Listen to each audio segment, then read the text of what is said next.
Good afternoon, it's Chandra Easton here from StarAstrologyHealing.com, continuing on with this series of little talks I've been giving to you just to introduce you to parts of the country that I'm travelling through. This is in the series called This Ancient Land.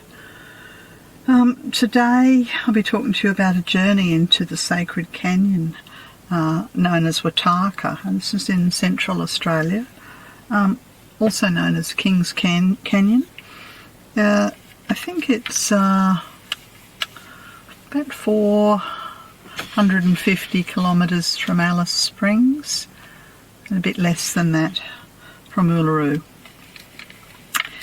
Anyway, we got up, Namita and I got up at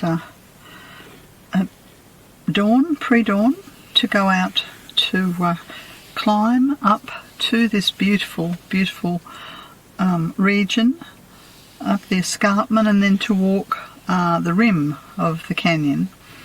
This is very, very ancient land. It's 400 million years old, in a very remote part of Australia that previously was underwater. I don't know how long ago, but there was a great ocean here. Yeah, so this is the land that belongs to the Watarrka people, and it's incredibly beautiful. So I've just going to talk to you about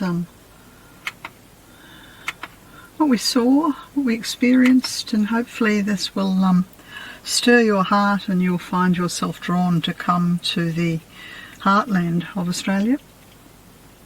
So yes, we climbed to the escarpment. I think it might have been maybe 45 minutes after we left the car, and we sort of climbed up. We started with a torch actually because you couldn't really see, and after a little while the rays of the sun were coming through, and as you can see here, we've got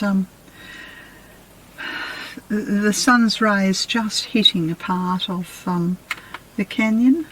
Now the canyon is in these landforms which they refer to as beehives, and they look for all the world like beehives. Although I know in the dream time, the Aboriginal teaching is that they're not just any old landforms, they're a whole group of young warriors who'd passed through the canyon and have now embodied the canyon, and their spirit is part of the canyon. You can certainly feel it. This is a part of Australia like no other, part of the world like no other, really. The purpose of our work is just to connect with the land, to walk it. I'd love to say we were able to walk it with our shoes off, but not that tough. Yeah, but we certainly we took our prayers, and we work with the spirit of the wind, we work with the spirit of fire, we work with the spirit of rain, we work with the spirit of earth. But primarily what we did was to just walk and feel the land as this ancient land. You know, it's got a prehistoric energy. I think we came upon a sign somewhere a bit further along which said this is where the dinosaurs were here. You know, it's known as Morini sandstone is one part of the beehives, and there's another part of the beehives that's a different sandstone, and because one eroded faster than the other, then eventually the canyon started to open up. And well, I don't know, but it's certainly Australia's monumentally beautiful, breathtaking canyon. We saw many flowers. There were swarms of zebra finches. When we got into the rainforest section, can you believe that deep down at the bottom of the canyon there's a rainforest, ancient rainforest with I think there's cycads there that are hundreds of years old. Yes, beautiful flowers. Everywhere you look is an image and a photograph. You know, you wonder how some of the trees can survive in this. It's, on the one hand, it looks like a very, very harsh environment, you know, and then you see the most exquisite flowers, and yeah, nature's certainly in charge out here. And you know, well, I've lived for six and a half decades or something, and this place is 400 million years old. 400 million years old. I think it's some of the oldest rock formations on the planet.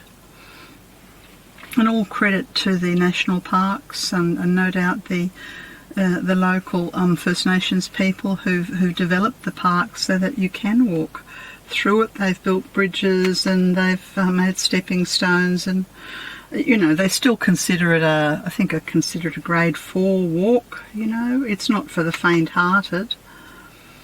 Yes, not at all, but breathtakingly beautiful. And when we got down to the rainforest, well, the rainforest, well, I'm not a botanist, but every bird you could imagine, a huge amount of water, a pristine, you'd feel like you jumped from Central Australia to Northern Australia, you know, in a hair's breadth, just by simply descending the staircase. And then we followed the creek. Now, last time I was here, it's about 4 years ago, there wasn't much water. But this time there's been a lot of rain, and we sat and meditated, and we worked with the beautiful energy of Dr. G and some of his very heartfelt singing that really opens the heart. And I felt it's just a strong energy of compassion. And I would wish that all Australians would feel the compassion for our First Nations people. And the meter took these incredible photographs of, I looked at it and immediately I thought it was the rainbow serpent. And of course this is where we were sitting meditating. It's a very sacred place, deep in the heart of the canyon, and the waterhole is in the shape of a triangle. And to me it feels like the centre of, I'm not sure, but I think it's the geographical centre of Australia, Watarrka, and this waterhole, this triangular waterhole, felt like the centre of that centre. Yeah, and there's incredibly beautiful images of what I think really is the rainbow serpent and the mythology. And of course it's a men's business area, so we couldn't begin to imagine what it was originally used for, but no doubt highly sacred work. And of course from there then we continued on. I think we walked for another, I don't know, hour and a half or something like that. I think it might have been 6.5 kilometres, the canyon walk. It's not a long walk, but it's up and down and over rocks, and yeah, we certainly knew all about it when we'd got back to the camp. And you can see some parts of it. I think it's even referred to as the Lost City, because it looks for all the world like you've entered into another realm. You're on another planet. You're on, I don't know, are we in a desert region in the Sahara? Are we in South America? You know, it's very, very unusual.